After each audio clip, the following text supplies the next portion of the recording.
இயேசுவின் நாமத்தினால் உங்களை வாழ்த்துகிறேன். மீண்டுமாக இந்த வாரத்திலே உங்களை சந்திக்கிறதுல மிகுந்த மகிழ்ச்சி. கடந்த வாரம் ஏன் இந்த ஏமாற்றம் என்பதை பற்றி பார்த்தோம். தொடர்ந்து அதுபோல உணர்ச்சிகளை குறித்து பார்த்துட்டு வந்தோம். இந்த வாரம் வேற ஒரு காரியத்தை நம்ம பார்க்க போறோம். எப்படி நம்முடைய மனம் வேலை செய்கிறது என்பதுதான் இந்த வாரமும் கூட பார்க்க போறோம். ஆனா வேற ஒரு ஏரியாவை டச் பண்ண போறோம். பொதுவாக ஏஷியன் ஹீப்ரூ, அதாவது இயேசு காலத்துல டிசைபிள்ஷிப் எப்படி இருந்தது அப்படின்றது நமக்கு நிறைய பேருக்கு விளங்கலை. ஏன்னா நாம இன்னைக்கு சர்ச், பாஸ்டர், பிலீவர் அந்த கண்ணோட்டத்துல தான் நமக்கு எதுவுமே புரியுது.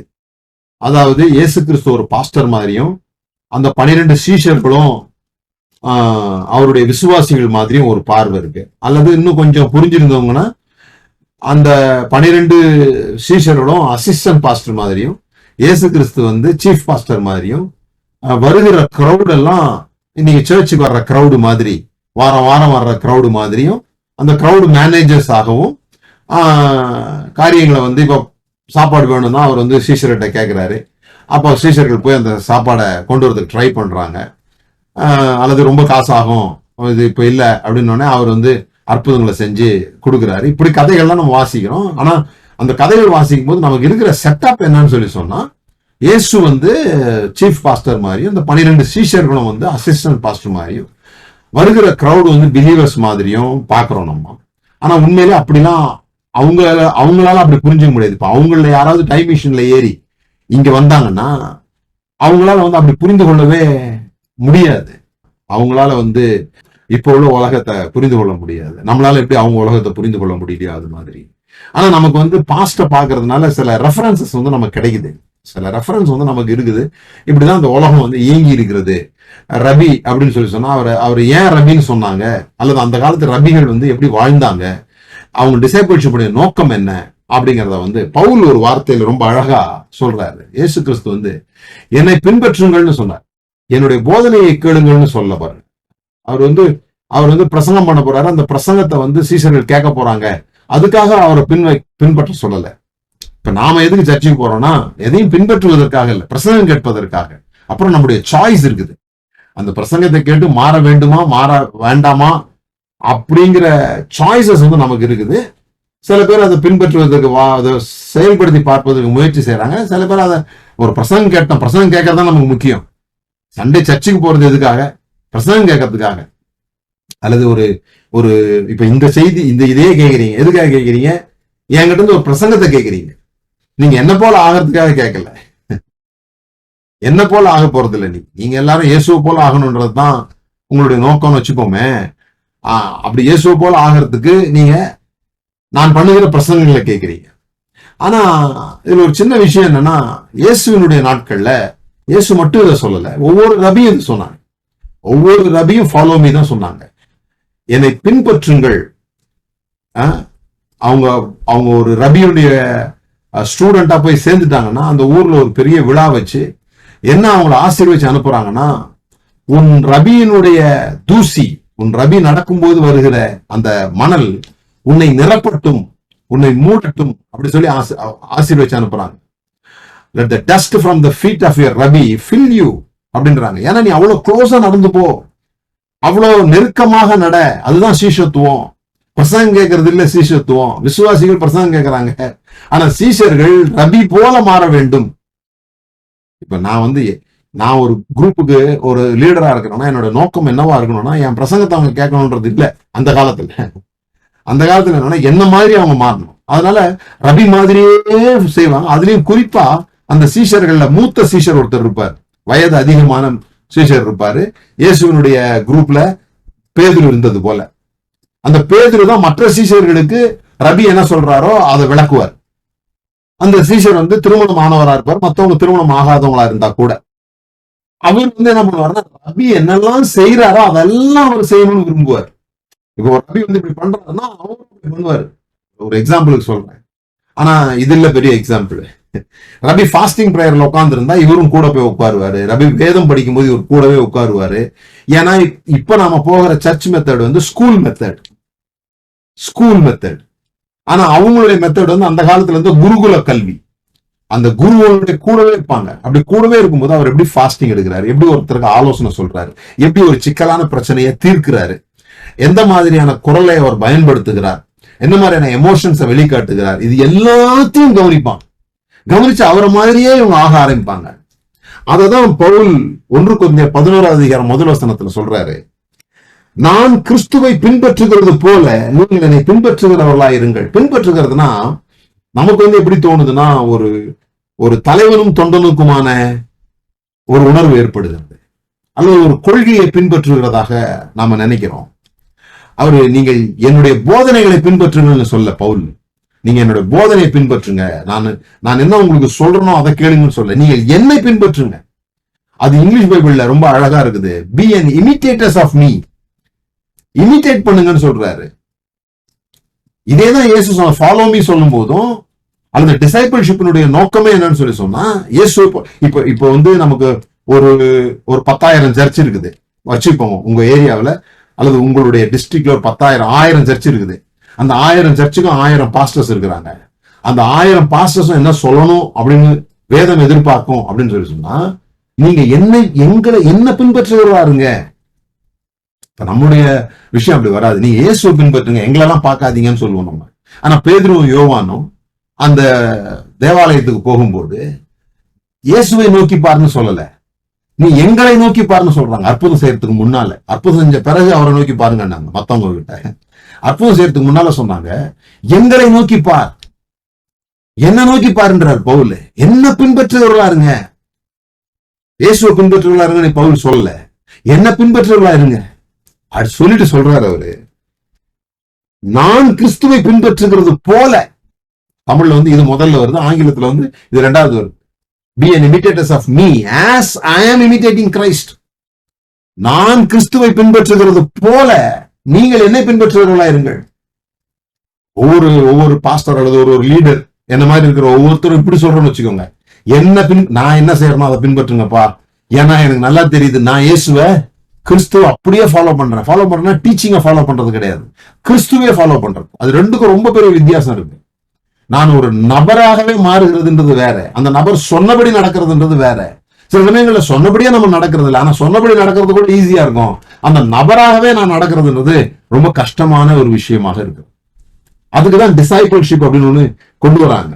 அதுக்கு கிரீக்ல சொல்லப்பட்டிருக்க வார்த்தை பாருங்க, மிமிட்டாய் அப்படின்னு சொல்றாரு. இந்த இமிட்டேட்டர்ஸ் என்ற வார்த்தை இருக்குல்ல, என்னை பின்பற்றுங்கள் இருக்கிறது இல்ல, அதை பின்பற்றுங்கள்ன்றது தமிழ்ல நமக்கு ஒரு படத்தை என்ன பண்றதுன்னா, லைன்ல அவர் முன்னால போயிட்டு இருக்காரு, நம்ம எல்லாம் பின்னால போயிட்டு இருக்கிறோம். அதுதான் நமக்கு முன்னால வர்ற படமா இருக்குது. பின்பற்றுங்கள், பின்னால வாங்க அப்படின்னு சொல்றோம். ஃபாலோ மீ, என்னை பின்பற்றுங்கள். ஆனா அந்த பின்பற்றுங்கள் வார்த்தை கிரீக்ல எப்படி வருது பாருங்க. என்னை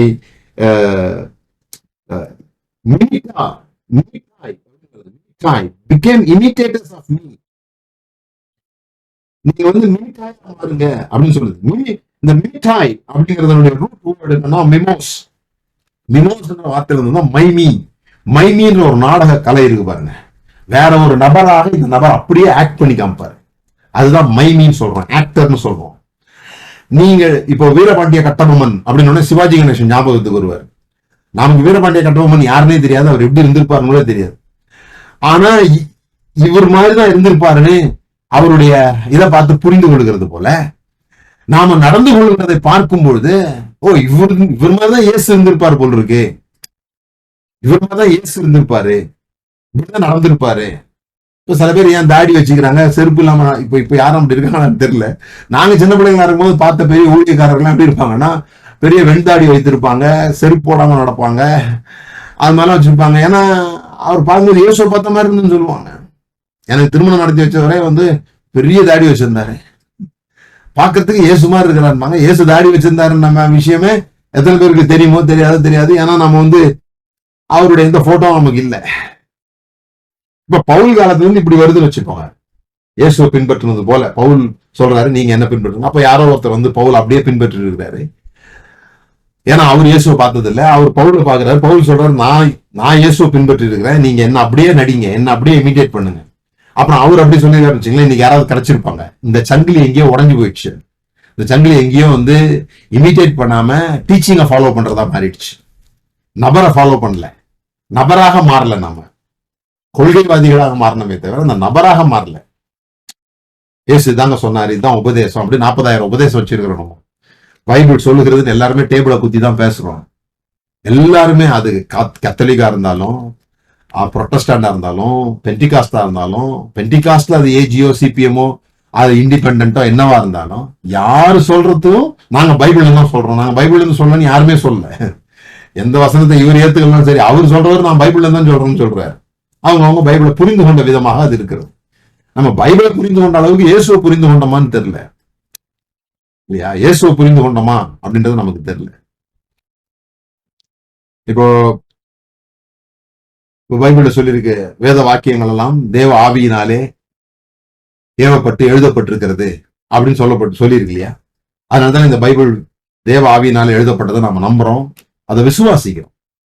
ஆனா இதே வசனம் தான் ரோமன் கத்தோலிக்க பைபிள்லயும் இருக்கு.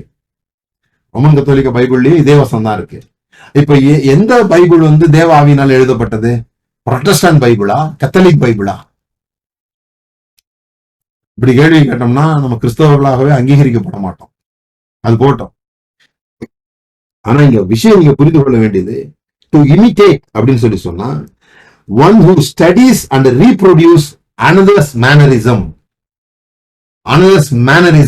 not another's teaching. One who studies and reproduce another's manners,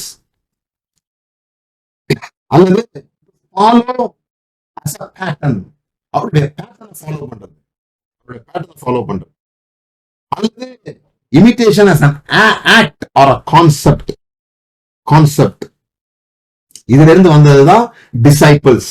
An imitator, an agent noun, mimetis அப்படிங்கிறது disciples. அப்போ ஒரு வார்த்தைக்கு பின்பாக இருக்கிற அந்த ரூட் வேர்டு என்னன்னு சொல்லி சொன்னா, எப்படி அவரையே நாம பின்பற்றணும் அப்படிங்கிறது தான். இததான் பேதுருவும் செய்தாரு. ரப்பி என்ன செய்யறாரோ அதை அப்படியே செய்யணும். அதனாலதான் பேதுரு கேட்டாரு, நீரையானால் நான் நடந்து வரும்படி, கடல்ல நடக்கும்படி எனக்கு கூப்பிடுங்கன்னு சொன்னதுக்கு காரணம் ஏதோ விசுவாசத்துல பரீட்சை பாக்குறதெல்லாம் கிடையாது, ஏதோ பேதுரு முந்திரி கொட்டன்றதுனால கிடையாது. அவரை சந்தேகப்பட்டு கேட்கல, இது கடவுளா கடவுள் இல்லையா, இயேசுவா இயேசு இல்லையான்ற சந்தேகத்துல அதை கேட்கல. இயேசுவா இருந்தா அவர் எனக்கு சொல்லி கொடுத்திருப்பாரு. அவர் ரபியாச்சே. ரபி கடல் நடக்கிறாருன்னா டிசைபிள், மூத்த டிசைபிள் நானு நடந்தே ஆகணுமே, நான் நடந்தே ஆகணுமே. அதனாலதான் நீரே ஆனால் என்ன நடந்து வரும்படி செய்யுங்க அப்படின்னு சொல்றாரு பாருங்க. ஏன்னா அவங்களுடைய ஹீப்ரு ரூட்ஸ் நீங்க போய் பாத்தீங்கன்னு சொன்னாங்க, இந்த டால்மீட் அப்படிங்கிற அந்த டிசைபிள் அப்படிங்கிற வார்த்தைக்கு டால்மீட் அப்படின்ற பேரு, அந்த டால்மீட் அப்படிங்கிற அந்த பேர் தான். அது டிசைபிளுடைய வேலை இயேசுடைய லெக்சர்ல உட்கார்ற வேலை கிடையாது. இயேசு பிரசங்கம் பண்ணும் போது உட்கார்ந்து கேட்கறது டிசைபிளுடைய வேலை கிடையாது. இயேசுவாக மாறுறதுதான் அவங்களுடைய வேலை. டிசைபிளுடைய வேலை இயேசுவாக மாறணும். அதனாலதான் போய் அற்புத அடையாளங்களை செஞ்சாங்க. இயேசு அற்புத அடையாளங்களை செய்யறார், ஆகவே அற்புத அடையாளங்களை செஞ்சாங்க. மனிதர்கள் உண்டாக்கப்படும் பொழுதே இதுதாங்க நோக்கம். கடவுளை நம்ம இமிட்டேட் பண்ணணும்ன்றதுதான் கடவுளுடைய நோக்கம். ஆனா ஆதாம் ஏவாள் பிசாசு சொன்னதை கேட்டாங்கன்னு சொல்லல, ஆக்சுவலி இதை இமிட்டேட். அதெல்லாம் பெரிய இது நாங்க ரீதிங்கர்ஸ்ல இதுதான் ஆழமா ரீதிங்கர்ஸ்ன்ற கேம்ப் நடத்துறோம். வருஷத்துல ஒரு 3 நாள் நாங்க கேம்ப் நடத்துறோம், ஒவ்வொரு பொங்கல் ஹாலிடேஸ்ல எல்லாம். அப்ப நாங்க இது ரொம்ப டீட்டெயிலா பாக்குறோம், எப்படி மனிதன் உண்டாக்கப்பட்டான், எதுக்காக மனிதன் உண்டாக்கப்பட்டான். இது இந்த பெரிய சுடர் சிறிய சுடர்லாம் உண்டாக்கிட்டு அதற்கு பேர் வச்சது ஆண்டவர். அதுக்கு பேர் வச்சது ஆண்டவர். நட்சத்திரங்களை பேர் வைத்து அழைக்கிறார். சூரிய சந்திரனுக்கு அவர் தான் பேர் வைக்கிறாரு. ஆனா மிருகத்தெல்லாம் உண்டாக்கிட்டு ஏன் ஆதாமுட்ட கொண்டு வந்தாருன்னு சொல்லி சொன்னா, அவர் என்னெல்லாம் செய்கிறாரோ அதெல்லாம் மனிதனும் செய்ய வேண்டும் என்று தேவன் எதிர்பார்த்தார். விசுவாசத்தை துவக்குகிறவரும் அவரை முடிக்கிறவருமாகிய அவரையே நோக்கி பார்த்து, இதுதான் கிறிஸ்தவ வாழ்க்கை. அவர் சொன்னதை கேட்டு நடக்கிறதுன்றது அது ஆட்டோமேட்டிக்கா நடக்கிற விஷயம். சொன்னதை கேட்டு நடக்கிறதுன்றது அது உட்கார்ந்து லெக்சர் கேட்க வேண்டியது இல்லை. நாம அதுதான் டைம் ரொம்ப செலவு பண்றோம். அதை விளக்குறது, அந்த வார்த்தையை புரிஞ்சுக்கிறது, இந்த வார்த்தையை புரிஞ்சுக்கிறது, புது புது பிரசங்கம் கேட்கறது, வாரம் போய் பிரசங்கம் கண்டிப்பா கேட்டுறது, வீட்டுல உட்கார்ந்து பல பிரசங்கங்களை கேட்கறது, யூடியூப்ல பல பிரசங்கங்களை கேட்கறது, ஓவர் ஃபீடிங்ல இருக்கிறோம். இப்ப நம்ம ஏராளம் கேட்டு எதை செய்யறதுன்னு தெரியாம முடிச்சுன்னுக்குறோம். எது சரி தப்புன்னு கண்டுபிடிக்கிறதுல தான் நம்ம இப்ப ரொம்ப பேலன்ஸ் எல்லாம் பண்ணுங்கிறோம், எது சரி தப்பு. ஆனா டிசைபிள்ஸோட வேலை அது கிடையாது. அவங்களுடைய வேலை இயேசுவை அவர் கடல் நடந்தாரு, நான் கடல் நடப்பேன். அவர் குஷ்டரோகியை தொட்டாரா, நான் குஷ்டரோகியை தொடுவேன்.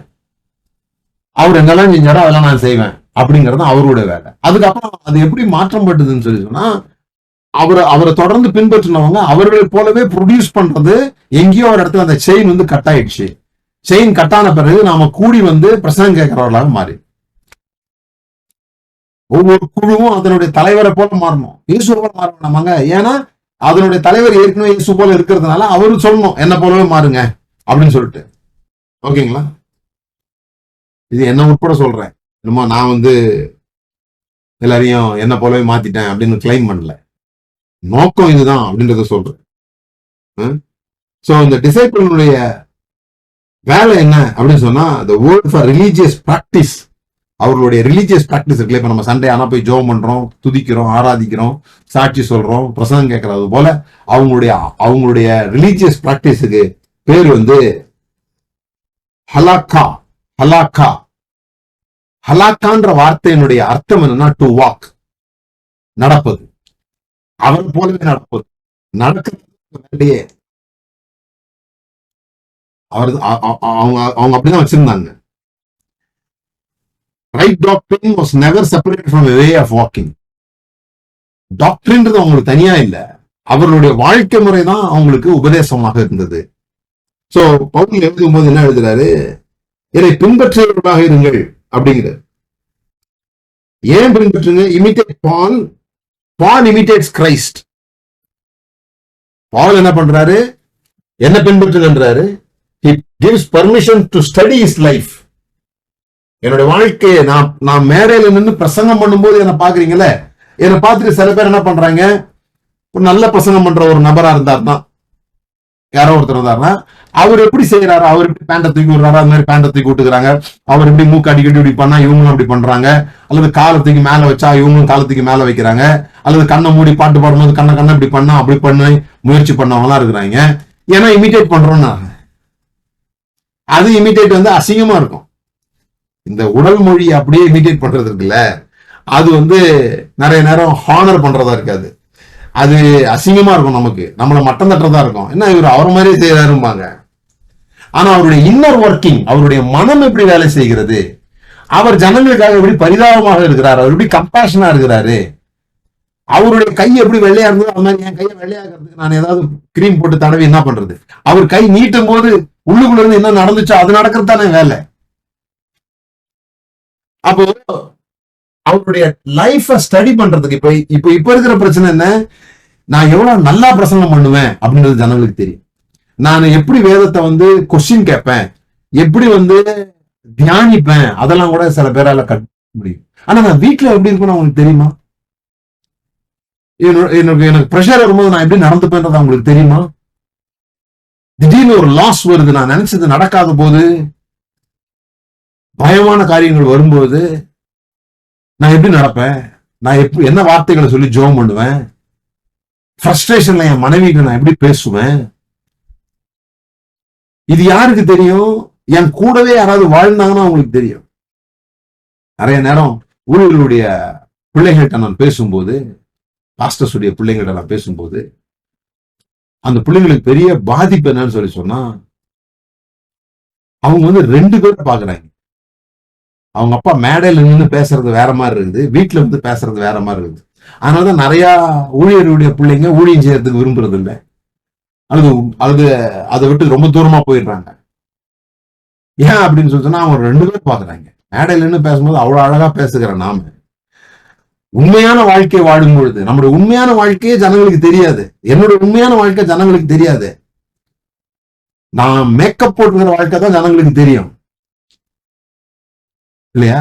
நான் என்ன மாதிரியாக பேச விரும்புகிறேனோ, என்ன குரல் ஏற்ற இறக்கத்தோட கூட எந்த இடத்துல எமோஷனா பேசணும், இதெல்லாம் பைபிள்ல எந்த வசனத்தை சொல்லும் போது கத்தணும், எந்த வசனத்தை சொல்லும் போது இறக்கணும்லாம் எனக்கு தெரியும். ஆனா எங்க கத்தக்கூடாதோ அங்க நான் கத்தும் போதும், எங்க சரி பண்ணணுமோ அங்க சரி பண்ணாத போதும் அதை என்னால மறைக்கவும் தெரியும். அந்த தகவல்கள் உங்களுக்கு வரவே வராது. அது என்னுடைய பர்சனல் லைஃப். ஆனா ஒரு ரபிக்கு பர்சனல் லைஃப் கிடையாது. இன்னைக்கு அரசியல்ல நடிகர்களாக இருக்கிறவங்கள கூட பப்ளிக் லைஃப்னு சொல்றாங்க, அவங்க பப்ளிக் பர்சன் சொல்றாங்க. But they are having their own private லைஃப்னு சொல்றாங்க. அவங்களோட தனிப்பட்ட வாழ்க்கைன்னு ஒண்ணு இருக்கு, அதை நம்ம மதிக்கணும், அவங்க பிரைவேட் லைஃபை பத்தி நம்ம பேசக்கூடாது அப்படிலாம் சொல்றாங்கல்ல. ஆனா ஒரு ரபியாக இருக்கிறவருக்கு பிரைவேட் லைஃபே கிடையாது. அவர் டிசைபிள் முன்னால எல்லாத்தையும் காமிக்கணும். நான் சொல்றது எக்ஸ்ட்ரீம். அப்படிதான் அவருடைய லைஃப் வந்து transparent about the process, not just the outcome. அவர் பைபிள் படிச்சு பிரசங்கம் படிக்கிறாருன்றதையும் பாக்குறாங்க. அந்த சீன் வந்து இப்ப நமக்கு மிஸ் ஆயிடுச்சு. அந்த பகுதி வந்து நமக்கு மிஸ் ஆயிடுச்சு. நமக்கு வந்து பாஸ்டர்ஸ் இருக்கிறாங்க, மென்டாஸ் இல்ல.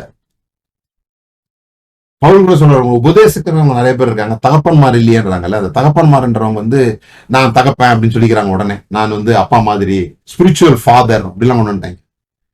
தகப்பன்மார்ன்னு சொல்றது அது இல்ல. தகப்பன்மார்ன்னு சொல்றது வளர்த்தெடுக்கிறவர்கள், தங்களை போல வளர்த்தெடுக்கிறவர்கள். தங்களை போல வளர்த்தெடுக்கணும் அப்படின்னு சொல்லி சொன்னா தங்களை காட்டணும், தங்களை முழுமையாக காட்டணும். நான் கோவப்பட்டு நீங்க யாராவது பார்க்க முடியுமா? நான் பிரசங்கத்துல என்னைக்காவது கோவப்பட்டு பாக்குறீங்களா? அதுக்காக நான் கோபமே படாத மனிதர் என்று நம்ப முடியுமா? அப்ப நான் கோபப்பட்டத ஒருத்தர் பார்த்தா தானே நான் என்ன விஷயத்துக்காக கோபப்பட்டேன், அந்த கோபத்தை எப்படி ப்ராசஸ் பண்ணேன், அந்த கோபம் நடக்கும்போது என்னுடைய முகம் எப்படி இருந்துச்சு, அது பிளான்டு ஆங்கரா அல்லது என்னோட எமோஷன்ஸை கண்ட்ரோல் பண்ண முடியாத ஆங்கரா, அப்ப அதுல இருந்து அவர் என்ன கற்றுக்கொள்கிறார்ன்றதை எப்போ பார்க்க முடியும்? ஒரு நபர்கிட்ட தான் பார்க்க முடியும். வேதாகமம் வந்து நம்மளுக்கு டாபிக்கா கொடுக்கல. புஸ்தகங்களை வந்து ரட்சிப்பு, ஞானஸ்நானம், பரிசுத்தாவின் அபிஷேகம், சுகமளித்தல் அப்படின்னு டாபிக்கா நமக்கு புக்கு கொடுக்கல. தானியேல், எரேமியா,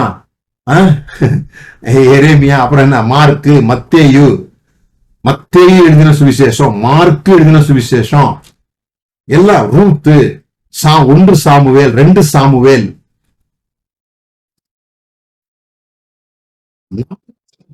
நபரை வந்து ஸ்டடி பண்ண சொல்லுது. அந்த நபரை ஸ்டடி பண்றது நமக்கு தெரியல, எப்படி பின்பற்றுகிறதுன்னு தெரியல, எப்படி இமிட்டேட் பண்றதுன்னு தெரியல. அதனால நம்ம பின்பற்றுகிறதா நினைச்சுக்கணும், அவன் சொல்லிட்டு போன கொள்கையை பின்பற்றுகிறது போல் இருக்கு. ஒரு கண்ணத்தில் அறிந்தால் மறுகண்ணத்தை காண்பி என்று இயேசு சொன்னார்னு ஒவ்வொரு அரசியல்வாதியும் ஏதாவது கிறிஸ்தவ பெருநாள் வரும்போது, பண்டிகைகள் வரும்போது, இந்த சொன்ன இயேசு அன்புள்ளவராக இருந்தது போல நீங்களும் அன்புள்ளவர்களாக இருங்கள் வாழ்த்து செய்தி கொடுக்குறாங்க. சர்ச்சில் கொடுக்கறதெல்லாம் பெரிய விஷயம் இல்லை, அரசியல்வாதிகள் அதான் கொடுக்குறாங்க.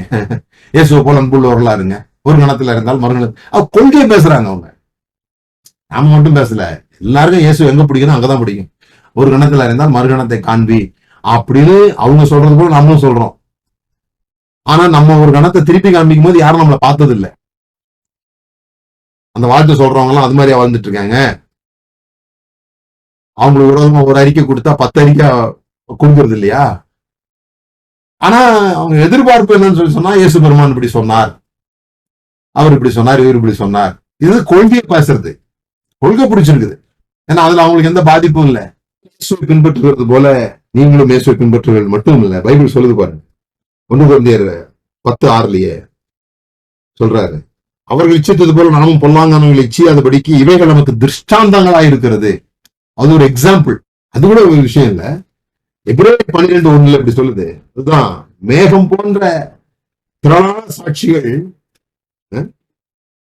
ஆகையால் மேகம் போன்ற இத்தனை திரளான சாட்சிகள் நம்மை சூழ்ந்து கொண்டிருக்க, இந்த பைபிள் இருக்கிற நபர்கள்லாம் இருக்கிறாங்க இல்லையா, இவங்க எல்லாம் நமக்கு வந்து மாடல் பண்றதுக்கு அப்படின்னு சொல்லப்பட்டு, இவங்க எல்லாருமே நமக்கு எதுக்குதான் அப்படின்னா மாடல் பண்றது. இந்த இமிட்டேஷன் அப்படிங்கிற வார்த்தைய தற்போதைய நியூரோ சயின்ஸ்ல, தற்போதைய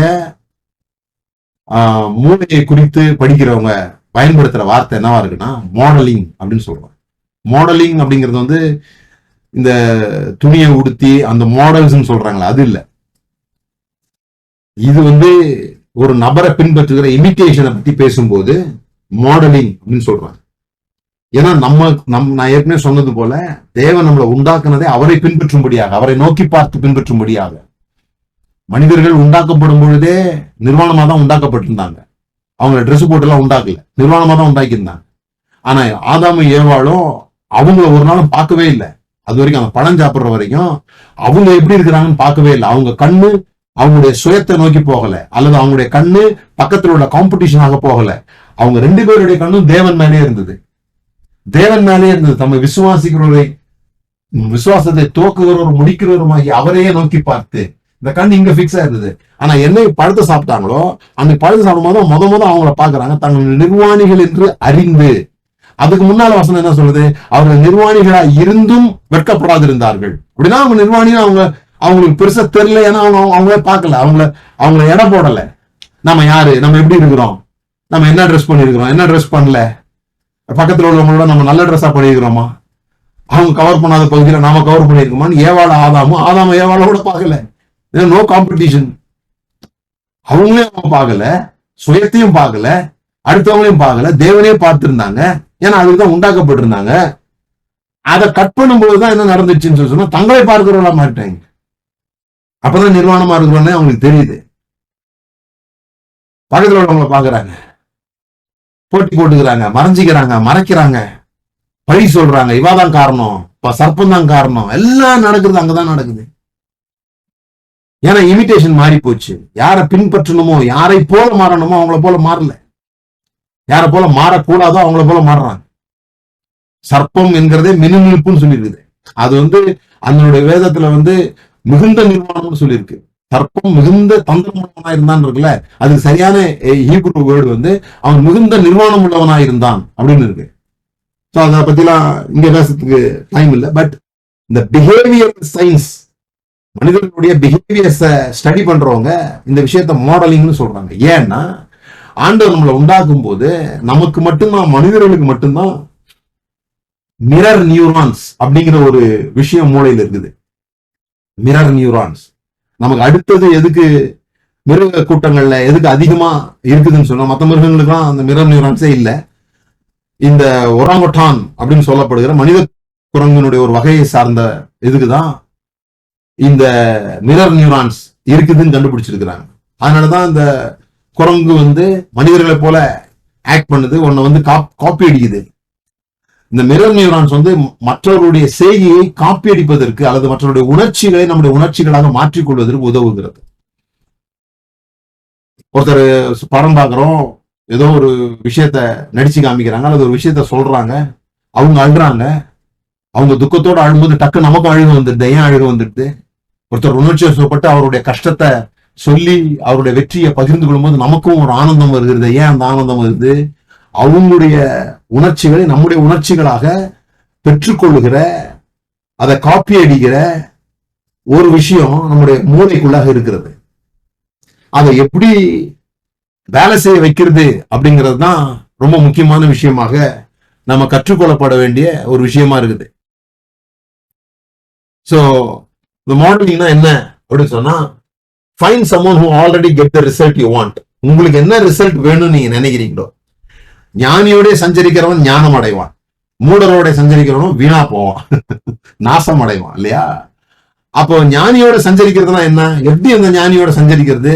ஏன் ஞானியோட சஞ்சரிக்கும் போது நமக்கு அது அந்த நம்மளும் ஞானியா மாறுறோம்? அவர் நமக்கு எதுவும் கத்து தரல. ஞானி எந்த ஞானியும் உட்காந்து 1 2 3 4 5 சொல்லி கொடுக்கறதே கிடையாது. ஒரு பணக்காரர்களோட நம்ம பழகுறோம், ஒரு 10 பணக்காரர்கள் உங்களுக்கு ஃப்ரெண்ட்ஸா இருந்தா நீங்க சீக்கிரம் பணக்காரங்களை ஆயிடுவீங்க. அவங்க சொல்லி தர போறது இல்லை எப்படி பணக்காரங்கள் ஆனோன்னு. ஆனா நீங்க எதையோ ஒண்ணு புடிச்சுக்கிறீங்க, அவங்க மனம் எப்படி வேலை செய்யுதுன்னு உங்களுக்கு புரிஞ்சுக்க முடியும். எல்லாரும் தீர்க்கதரிசிகள் தீர்க்கதரிசனம் சொல்லும்போது சவுலும் அங்க போறாரு, அவரும் தீர்க்கதரிசனம் சொல்றவரா மாறிடுறாரு. அதுதான் மிமிட்டிங், அதான் அபிஷேகம்னு சொல்றோம். அதுதான் தேய்க்கிறது. அவருடைய அபிஷேகம் நம்ம மேல தேய்க்குது. மாஷா மேசியான்ற வார்த்தை அதுல இருந்தா வந்தது. அபிஷேகம்னா டு ரப் ஒன் அனதர். எதையோ ஒன்றை நம்ம தேய்த்துக் கொள்கிறோம். இரும்பை கூர்மையாக்கிறது போல, ஒன்றோட ஒண்ணு தேய்க்கப்படுகிறது போல. இந்த மாடலிங் அவ்வளவு ரொம்ப முக்கியம் பாருங்க. Find someone who already get the result you want and reverse engineer them. அதை நீங்க ஆக்கி, அவங்களோட பர்சனாலிட்டி இல்ல, அவங்க மூக்க சுவைக்கிற போல நீங்க சுவைக்கிறது, அவங்க இப்படி தூக்குனா நீங்க தூக்குறது, அவங்க பெட்டு தூக்குனா நம்ம தூக்குறது, இதெல்லாம் ஆரம்ப காலங்கள்ல வந்துடும். ஒருத்தர் பார்த்து இம்ப்ரெஸ் ஆகும்போது, அவர் ஒரு பெரிய நபராக பார்க்கும்போது, அவரை மாதிரி ஆகணும்னு ஆசைப்படும் போது இது வந்துடும். ஆனா அது மேம்போக்கானது. அதை மாத்திக்கணும்.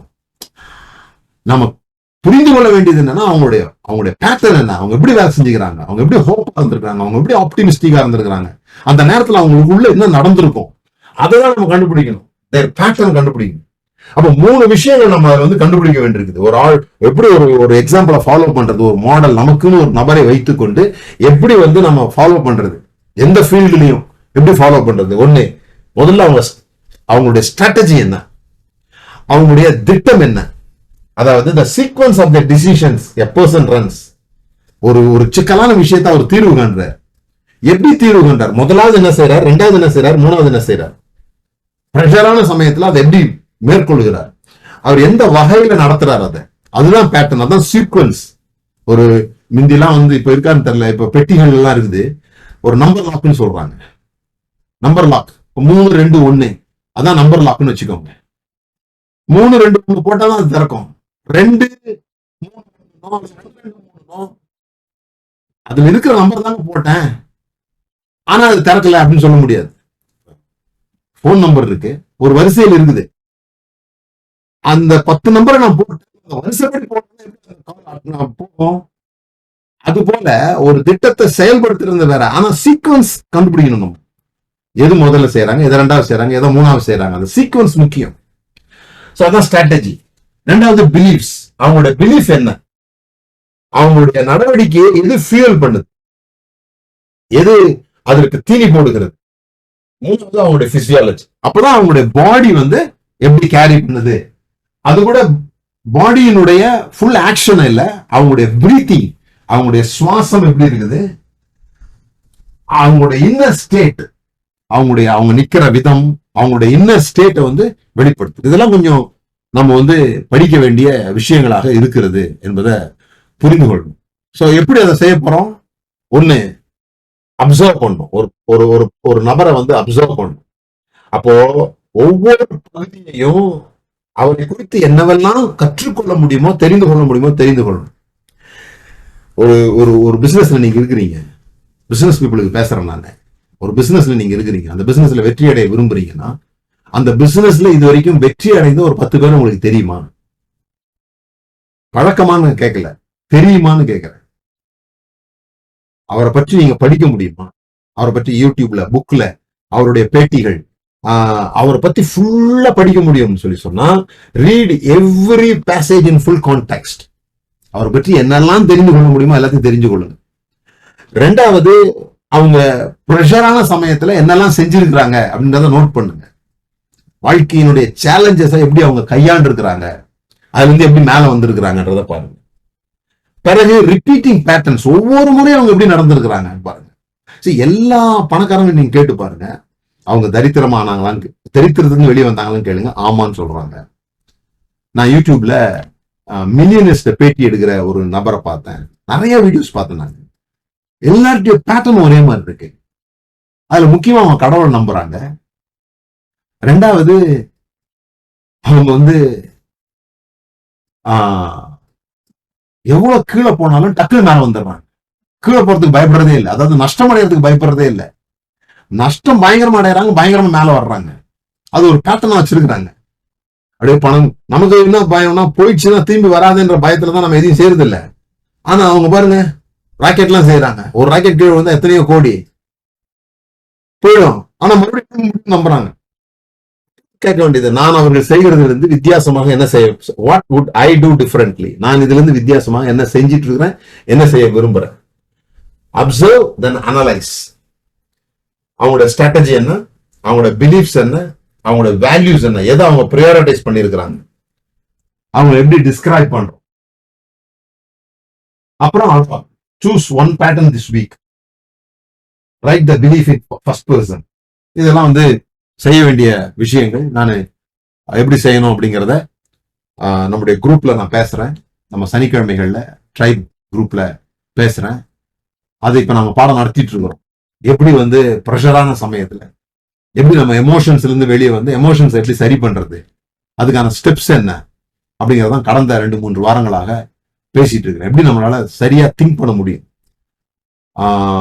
எப்படிலாம் நம்ம வந்து எதனாலலாம் நம்ம வந்து பாதிக்கப்பட்டிருக்கோம், எது நம்முடைய இயல்பாக வருகிறது, அதுல இருந்து எப்படி நம்மளை மாற்றிக்கொள்கிறது, அப்படிங்கறதெல்லாம் வந்து கற்றுக் கொடுத்துட்டு இருக்கோம். இதையும் கற்றுக் கொடுக்க போறோம். எப்படி வந்து பின்பற்றுகிறது, எப்படி வந்து இமிட்டேட் பண்றது, பிளான் பண்ணி அதை பண்ணணும். ஏன்னா நம்ம உருவாக்கப்பட்ட அதுக்கு நமக்கு மிரர் நியூரான்ஸ் தந்துருக்குது. நம்ம அதை பயன்படுத்துறதே இல்லை, இல்லைன்னா தப்பா பயன்படுத்திட்டு இருக்கு. அதை வச்சு அடுத்த வாரம் பார்ப்போம் எப்படி தப்பா பயன்படுத்திட்டு இருக்கிறோம்னு சொல்லிட்டு. புரியுதுங்களா? இப்ப நம்ம ஜோசப்ப ஒரு மாடலா எடுத்துப்போமே. ஒரு ஜோசப் வந்து நம்ம ஒரு மாடலா எடுத்து அவரை எப்படி அனலைஸ் பண்றது, எப்படி ஸ்ட்ராட்டஜி பண்றதுன்னா, அவரோட ஸ்ட்ராட்டஜி என்ன, எங்க இருந்தாலும் குழியோ அரண்மனையோ சிறையோ போர்த்திபார் வீடோ எங்க இருந்தாலும் சர்வ் எக்ஸலன்ட்லி, அவருடைய ஸ்ட்ராட்டஜி, அவருடைய திட்டம் எங்க இருந்தாலும் சிறப்பாக வேலை செய்யும். இதை கேட்டுக்கொண்டிருக்கிறவர்களுக்கு நான் எழுதியிருக்கிற ராஜபாதை என்கிற புஸ்தகத்தை அறிமுகப்படுத்த விரும்புறேன். இந்த ராஜபாதை வந்து யோசேப்பினோட லைஃப நீங்க இதுவரையும் பார்க்காத விதத்துல இந்த உலக வாழ்க்கையோடு கூட இங்க எப்படி வாழணும்ன்றத பத்தி அற்புதமான அந்த புஸ்தகம். அது ஒருவேளை நீங்க இது வரைக்கும் வாசிக்கலன்னு சொல்லி சொன்னா தயவு செய்து ராஜபாதை என்கிற புஸ்தகத்தை, நான் எழுதியிருக்கிற புஸ்தகத்தை நீங்க வாங்கி வாசிக்கும்படி கேட்டு. அதுல இதெல்லாம் இருக்குது. எப்படி வந்து எந்த இடத்துலயும் அவரால் வந்து சிறப்பான விதத்துல சர்வ் பண்ண முடிஞ்சது, எப்படி அவரால் வந்து வேலையை வந்து இவ்வளவு சிறப்பா செய்ய முடிஞ்சது, ஃபர்ஸ்ட் ஸ்டெப். ரெண்டாவது, அவர் வந்து அவருடைய சூழ்நிலைகளை அப்ப என்ன நடக்குதோ அதை வச்சு பார்க்கல, ஒரு லார்ஜர் லென்ஸ்ல பாக்குறாரு. தேவன் தான் இதை எனக்கு நடத்தினாரு, இதெல்லாம் தேவன் எனக்கு நன்மையா மாற பண்ணாரு அப்படின்னு ஒரு லார்ஜர் லென்ஸ்ல பாக்குறாரு. when promoted, அவர் பதவி உயர்வு அடையும் போது சிஸ்டமேட்டிக்கா திங்க் பண்றாரு. 7 வருஷம் இப்படி இருக்கும், 7 வருஷம் இப்படி இருக்கும், பிளான் ஃபார் 14 years. அப்புறம் அவர்கிட்ட பழி வாங்குற குணம் இல்லை, தேவன் தன்னுடைய நோக்கத்தை வெளிப்படுத்தணும், நம்ம இல்லை அப்படிங்கறது. இதெல்லாம் அவருடைய ஸ்ட்ராட்டஜியா நம்ம யோசேப்பை பத்தி தொடர்ந்து வாசித்துக்கிட்டே இருக்கும்போது, முறை வாசிக்கும் போதெல்லாம் தெரியாது, பல முறை வாசிக்கும் போது இந்த ஸ்ட்ராட்டஜி வந்து வெளியே வரும். அப்புறம் அவருடைய பிலீஃப்ஸ், அவர் எப்படி வந்து என்ன நம்பினாரு, சூழ்நிலைகள் சரியில்லாத போது தேவன் என்னோடு கூட இருக்கிறார் அப்படிங்கறத அவர் நம்பினாரு. ஃபெய்த்ஃபுல்னஸா இருந்தாரு, எல்லா இடத்துலயும் நம்பிக்கையுடையவராக உண்மையுடையவராக இருந்தார். எங்கேயுமே தன்னோட கதை முடிஞ்சிருச்சு அப்படின்னு அவர் நினைக்கல இல்லையா? போன வாரம் பேசணும் பாருங்க, கதை முடிஞ்சிருச்சு டிசப்பாயின்மெண்ட் ஆகும்போது. forgiveness is the highest form of strength. அதான் அவர் நம்புறது. forgiveness தான் வந்து மன்னிப்பு தான் பெரிய சக்தி என்பதை நம்புகிறார். அவருடைய பிசியாலஜி எப்படி இருந்தது நமக்கு தெரியாது, அவர் நேரடியா நம்ம பார்த்ததுல எப்படி நிக்கிறாருன்னு தெரியல. ஆனா நம்மளால புரிந்து கொள்ள முடியுதுன்னா புரிஞ்சு கொள்ள முடியுது. அந்த நபரையே பார்க்கலாம் கூட எந்த விதமான ஃபால்ஸ் அக்யூசேஷன், அவரை பற்றி ஒரு தவறான குற்றச்சாட்டு வைக்கும் போது கூட நோ பேனிக் நோ ரிட்டாலியேஷன். அவரு பயப்படவும் இல்லை, பயந்து ஓடவும் இல்லை, ஃப்ரீஸ் ஆகவும் இல்லை, அல்லது ரிட்டாலியேஷன் பண்ணவும் இல்லை, அவரை வந்து திருப்பி தாக்கவும் இல்லை. தனிமையில் அழுகிறார். சோ உணர்ச்சிகளை வெளிப்படுத்துகிற ஒரு மனுஷன். நம்ம இல்ல, உணர்ச்சியே இல்லாதவரா, பட்ட கஷ்டத்தெல்லாம் பார்த்து கண்ணீரே இல்லை என் கண்ணுல, அவ்வளவு கண்ணீரையும் விட்டுட்டேன் அப்படி சொல்ற நபர் இல்ல. தனிமையில அழுகிறார். Stood with authority. ஜெயில இருந்து வராரு வெளியே, ஆனா பார்வோன்ட்ட நிமிர்ந்து நிற்கிறார். அவரு தாடிலாம் ஷேவ் பண்ணி சூப்பரா வராரு, நிமிர்ந்து நிற்கிறாரு. ஒரு குற்றவாளி ஜெயில இருந்தவர் எத்தனையோ வருஷமா ஜெயில இருக்கிறாரு, குறைஞ்சபட்சம் 2 வருஷமா இருந்திருக்கணும். அந்த குற்றவாளி ராஜா முன்னால் வரும்போது எப்படி நிக்கணுமோ அப்படி நிக்கிற அத்தாரிட்டியோட நிக்கிறாரு. அவர் எப்பொழுதுமே ஒரு குறுக்கு நிறைந்த முகத்தோட இருக்கிறாரு, வெற்றி பெற்ற ஆணவத்தோட இல்ல. சகோதரர்கள் எல்லாம் வந்து வணங்கும் போது வெற்றி பெற்றோம், ஆட்சியில் இருக்கிறோம், பதவியில் இருக்கிறோம் அப்படின்னு அவங்கள ஏளனமா பார்க்கல. பத்தியா இப்ப மாட்டீங்க, யானைக்கு ஒரு காலம் வந்தா பூனைக்கு ஒரு காலம் வரும், இன்னைக்கு ஏன் காலம் அப்படின்னா அவர் யோசிக்கல. பயப்படாதீங்கன்றாரு. முதல்ல எடுத்தோடனே அவங்களோட உணர்வை புரிஞ்சுக்கிட்டு என்ன நடக்க போகுது, என்னமோ ஒண்ணு பண்ணிக்க போறாங்க, பயப்படாதீங்க அப்படிங்கிறாரு, ஆறுதல் படுத்துறாரு. அதுதான் யோசேப்பை படிக்கும்போது நாம பின்பற்ற வேண்டிய, இதே மாதிரி நம்ம நடந்துக்கணும், இப்படிதான் நம்ம இருக்கணும், இந்த மாதிரி போஸ்டர்ல தான் நம்ம இருக்கணும் அப்படின்னு தெரியுது. ஸோ இது மாதிரி ரூத்தை பத்தி மாடல் பண்ணலாம். இப்ப நமக்கு நேரம் இல்லை, ஆனா இதை நம்ம புரிந்து கொள்ள வேண்டியது ஷேர்டு பேட்டர்ன்ஸ். அவங்க ரூத்தை பத்தியும் படிக்கலாம், ஜோசப் பத்தியும் படிக்கலாம். 2 பேருமே சின்ன விஷயங்கள்லாம் உண்மை உள்ளவர்களா இருக்கிறாங்க. காலையில இருந்து சாயந்தரம் வரைக்கும் வேலை செய்யறாங்க. ரூத்து சின்ன விஷயங்கள் உண்மையா இருக்கிறாங்க. Identity that survives demotion. அவங்களுடைய ஐடென்டிட்டியில இந்த கோட்டெல்லாம் கழட்டியாச்சு, யோசேப்புடைய கோட்டெல்லாம் எடுத்துட்டாங்க. அவனுடைய ஐடென்டிட்டி அவனுடைய கோட்ல இருந்திருந்ததுன்னா கோட்டு போச்சு எல்லாம் போச்சுன்ற மாதிரி இருக்கும். உடையில இல்லை அவனுடைய ஐடென்டிட்டி, அப்பா கொடுத்ததுதான். ஆனா இது வந்து ஒரு அடையாளம் தானே தவிர அப்பா என் மேல உண்மையா அன்பா தான் இருக்கிறாரு, அதுதான் அவனோட அடையாளம். இது இல்ல, அப்பா அன்பா இருந்ததுனால போட்டு விட்டது அவனுடைய விஷயம் இல்லை. நம்ம பாருங்களேன், தேவன் நம்மளை ஆசீர்வதிச்சிருக்காருன்னு எப்போ நம்புறோம்னு சொன்னா, நமக்கு நிறைய காரு வீடு, நம்ம நினைச்சது நடக்குது, பணம் வருது, இதெல்லாம் நடக்கும்போது கடவுள் நம்ம மேல அன்பா இருக்கிறாருன்னு நினைக்கிறோம். அதெல்லாம் நம்ம விட்டு போகும்போது எப்படி நினைக்கிறோம், கடவுள் நம்ம மேல அன்பா இல்ல போல் இருக்குது, இல்ல நம்ம ஏதோ தப்பு பண்ணிட்டோம் போல் இருக்குதுன்னு. ஏன்னா ஐடென்டிட்டி வந்து அது மேல இருக்குது. ஆனா யோசிப்புடைய ஐடென்டிட்டி வந்து துணியில இல்ல, அல்லது சர்க்கம்ஸ்டன்ஸ்ல இல்ல, அவனோட கேரக்டர் அதனால சேரல. அதே மாதிரிதான் இவங்களோட ஐடென்டிட்டியும் அது சூழ்நிலைகள் அவங்கள குறைவாக்கும் போது அது மாறி போகல, ஷார்ட்கட்டை எடுக்க மறுத்துடுறாங்க. தேவன் தான் இறுதியை எழுதுவார்னு நம்புறாங்க. இதெல்லாம் ஷேர்டு பேட்டர்ன்ஸ், எல்லாரும் ஒரே மாதிரி நடக்கிற விஷயங்கள். யோசேப்பா இருந்தாலும் ரூத்தா இருந்தாலும். அப்போ எப்படி வந்து ஏன் வந்து மாடலிங் இந்த பின்பற்றுவதற்கு என்ன தடையா இருக்குது அப்படின்னு சொன்னா, பின்பற்றுவதற்கு எது தடையா இருக்குதுன்னா இந்த நம்பிக்கைகள், இந்த பொய்கள். நான் சொல்றேன், I could never be like Joseph. நான்லாம் அவரை மாதிரி ஆக முடியாதுங்க. நான் ஜோசப்னு சொல்றது பைபிளை பத்தி பேசிட்டு தான் சொல்றேன். நீங்க உங்க தொழிலை பத்தி யோசிங்க, வாழ்க்கையை பத்தி யோசிங்க, உங்க அம்மாவை பத்தி யோசிங்க, அவங்க எப்படி குடும்பம் நடத்தினாங்கன்றதை பத்தி யோசிங்க, உங்க அப்பாவை பத்தி யோசிங்க, நல்லதை யோசிங்க. யாராவது வெற்றி பெற்று இருந்தாங்கன்னா அவங்க குடும்பத்துல வெற்றிகரமான வாழ்க்கையை ஒருத்தர் நடத்தியிருந்தாரு, அன்பான வாழ்க்கையை ஒருத்தர் நடத்தியிருந்தாரு, அவரை பாருங்க. அவரை மாடல் பண்ண முடியுமான்னு பாருங்க. ஃபர்ஸ்ட் என்னென்ன வருது, அவரு சூழ்நிலை வேற, என் சூழ்நிலை வேற, என்னாலலாம் அவரை மாதிரி ஆகவே முடியாது, அந்த டூப்ளிகேட் பண்ண முடியாது. ரெண்டாவது, நிறைய பேருக்கு யாரையும் பின்பற்றக்கூடாதுங்க, யாரையும் காப்பி பண்ணக்கூடாதுங்க அப்படின்னு நினைக்கிறாங்க. இல்லைங்க, உங்களுக்கு மிரர்னு சொன்னாரு, அது காப்பி அடிக்கிறதுக்காக தான். யோசித்து பாருங்க, யாருமே நடக்காத ஊர்ல நீங்க பிறந்திருந்தீங்கன்னா, யாருமே நடக்காத ஊர்ல நீங்க பிறந்திருந்தீங்க, நீங்க நடந்திருக்கவே மாட்டீங்க. யாருமே பேசாத ஊர்ல நம்ம பிறந்திருந்தோம், நம்ம பேசியிருக்கவே மாட்டோம். ஏன்னா இதெல்லாம் காப்பி அடிச்சுதான் செய்யறோம். எல்லாரும் நடக்கிறதுனால தான் நம்ம நடக்கிறோம், எல்லாரும் பேசுறதுனால நம்ம பேசுறோம். குழந்தைங்க பிறக்கிற வீட்டுல சொல்றாங்க பாருங்க, பேசிக்கிட்டே இருக்கு குழந்தைங்கிட்ட, அப்பதான் சீக்கிரம் பேசும் குழந்தைங்க அப்படின்றாங்க. ஏன்னா இதெல்லாம் காப்பி அடிச்சுதான் வரும். நம்ம சில பேர் இந்த படம் பார்த்திருப்பீங்க, ஒரு ஒரு குழந்தை காட்டுல இருக்கும், அந்த மிருகங்கள் தான் வளர்க்கும். அவன் மிருகங்களை தான் இருப்பான். ஏன்னா அவன் மனிதர்களை பார்க்கவே இல்லை, மனிதர்கள் நடக்க மாட்டான், பேச மாட்டான், நரிகள் மாதிரி தான் உள்ள விடுவான். ஏன்னா அவன் காப்பி அடிக்கிறதுக்கு ஆள் இல்லை. நாம எல்லாம் காப்பி அடிச்சுதான் வந்திருக்கிறோம் பாருங்க. நாங்க இதை வைத்துதான் பிகின் அப்படின்ற ஒரு கோர்ஸே நடத்துறோம். 3 நாள் மனதை எப்படி மாத்துறது, நமக்கு ஏத்த மாதிரி மனதை எப்படி மாத்துறதுன்னு சொல்லிட்டு. புரியுதுங்களா? நீங்க நான் நிறைய விஷயம் சொல்லியிருக்கிறேன். நாங்க எப்படி ரீதிங்கர்ஸ் நடத்துறோம், எப்படி பிகின் நடத்துறோம், எப்படி ராஜபாதை புஸ்தகம் எழுதியிருக்கிறேன், அதெல்லாம் சொல்லியிருக்கிறோம். இதெல்லாம் உங்களுக்கு பயனுள்ளதா மாத்திக்கோங்க. பாருங்க, நான் எப்பவுமே ஜோசப் மாதிரி மாற முடியாது, அல்லது அந்த கதையை நான் என்ன பண்ணக்கூடாது, காப்பி பண்ணக்கூடாதுன்னு நினைக்கிறோம். அப்புறம் என்ன, தேர் கான்டெக்ஸ்ட் இஸ் ஏஷியன் ஹிஸ்டரி. அதான் அவங்க சூழ்நிலை வேற, அவங்க வாழ்ந்த காலம் வேற, அவங்களுடைய அப்பா அம்மா வேற மாதிரி இருந்தாங்க, அவருடைய அப்பா அம்மா வேற. எனக்கு அந்த மாதிரி சூழ்நிலை இல்லை, எனக்கு அந்த மாதிரி மனைவி அமையல, எனக்கு அந்த மாதிரி ஹஸ்பண்ட் அமையல, எனக்கு பிள்ளைங்களாம் இருக்காங்க, யோசேப்புக்கு பிள்ளைங்க இல்லை. பிள்ளைங்க இருந்தா தூக்கி போட்டிருக்கும் போது எப்படி யோசிச்சிருப்பாருன்னு தெரியாது, அப்படி யோசிப்போமே தவிர அதை பின்பற்றணும் அப்படிங்கும்போது இந்த கதைகள்லாம் நமக்கு வந்து அது தடையா மாறுது. அடுத்தது என்ன, அட்மைரிங் ஃபீல்ஸ் லைக் லூசிங் எ கம்பேரிசன். மாடலிங் வந்து அவங்களோட நம்மளை கம்பேர் பண்றதுக்காக கொடுக்கல, அது வந்து ஒரு அப்ரண்டிஸ்ஷிப் மாதிரி. அவங்களுக்கு கீழே இருந்து நம்ம பயிற்சி எடுக்கிறோமே தவிர அவங்களோட கம்பேர் பண்ணி வாழ்றதுக்காக இதை சொல்லப்படலை.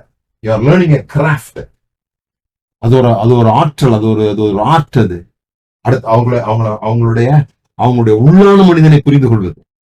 அவங்களோட வெளிப்பிரகாரமான காப்பி அடிக்கிறது இல்லை, அவங்களோட உள்ளான மனிதனை புரிந்து கொள்கிறது. I do not have a mentor. எனக்கு யாருமே அப்படி இல்லைங்க, மாடல் பண்றதுக்கு ஆளே இல்லைங்க அப்படின்றீங்களா? பைபிள்ல மேகம் போன்ற இத்தனை திரளான சாட்சிகள் நமக்கு இருக்குது, இத்தனை திரளான சாட்சிகள். பிசினஸ்ல வின் பண்ணணுமா, தாவீதை பாருங்க, சாலமோனை பாருங்க, படிங்க, ஃபுல்லா படிங்க. ஒவ்வொரு வார்த்தையும் கனவு படமா மாத்துங்க, வீடியோ வாக்குங்க, எப்படி நடந்திருப்பாங்கன்னு பாருங்க, உங்களுக்கு புரிஞ்ச மாதிரி பாருங்க, திரும்ப திரும்ப வாசிங்க, அவங்களோட பேட்டர்ன்ஸை பாருங்க. சாலமோன் சொல்ற வார்த்தைகள் திரும்ப திரும்ப என்ன வார்த்தைகளை சொல்றாரு, எப்படி சொல்றாரு, பிசினஸ் பத்தி என்ன பேசுறாரு, எப்படி வந்து எஸ்ரா எப்படி வந்து ஒரு ஒரு ப்ராஜெக்டை எடுத்து அந்த ப்ராஜெக்டை எவ்வளவு வேகமா செய்யணும்னா எப்படிலாம் வந்து பேசினாரு, எப்படி ஜனங்களை திரட்டினாரு, எப்படி ஃபேமிலிஸை பயன்படுத்தினாரு, எந்த மாதிரி டெலிகேஷன் பண்ணாரு, ஒர்க் எப்படி டெலிகேஷன் பண்ணாரு, அவர் எப்படி மாடலா இருந்து காண்பித்தாரு, எப்படி ஒரு வீண் பேச்சுக்கு போகல, இதெல்லாம் எப்ப தெரியும்னா தொடர்ந்து திரும்ப திரும்ப திரும்ப திரும்ப நீங்க ஒரு நோக்கத்தை வைத்துக்கொண்டு வாசிக்கணும். நோக்கத்தை வைத்துக்கொண்டு வாசித்து அது அப்படியே உங்களுக்குள்ள அந்த மிரர் நியூரான்ஸ் வந்து அந்த நபர் முன்னால் இருக்கிற மாதிரி நீங்க அவர் அப்படியே காப்பி பண்ற மாதிரி இருக்கும். உண்மையிலே அப்படி நபர்கள் உங்களுக்கு கிடைச்சாங்க, மென்டர்ஸ் கிடைச்சாங்கன்னா ரொம்ப நல்லது.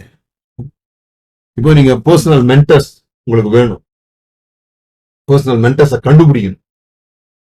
அதெல்லாம் நான் வந்து ஒர்க் ஷீட்டா உங்களுக்கு அனுப்புறேன் ட்ரைபிள் உள்ளவங்களுக்கு. நம்ம எல்லாத்துக்கும் மிகப்பெரிய மாடல் யாருன்னா வேற யாருமே அவசியம் இல்லை, Jesus Christ, the only pattern.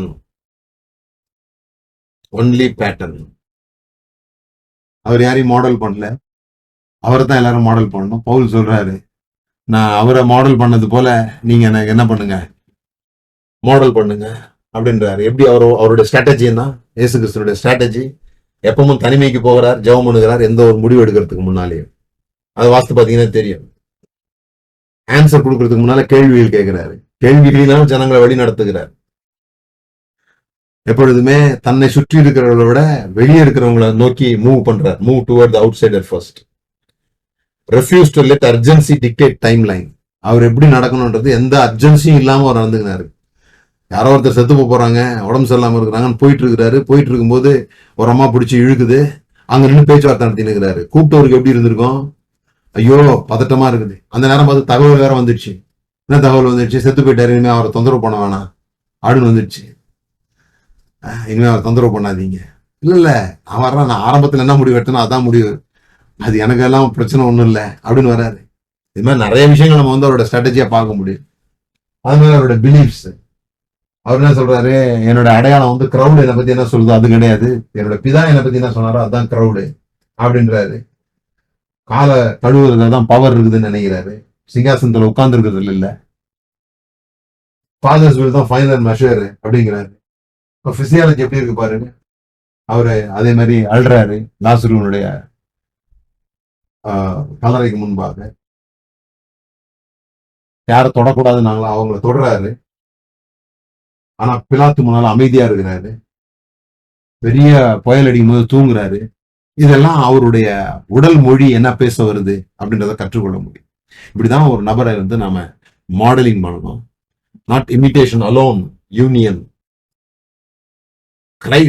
கிறிஸ்து உங்களில் உருவாகும் அளவுங்கிற, கிறிஸ்து உங்களில் உருவாகும் அளவு பவுல் சொல்றது அதுதான்.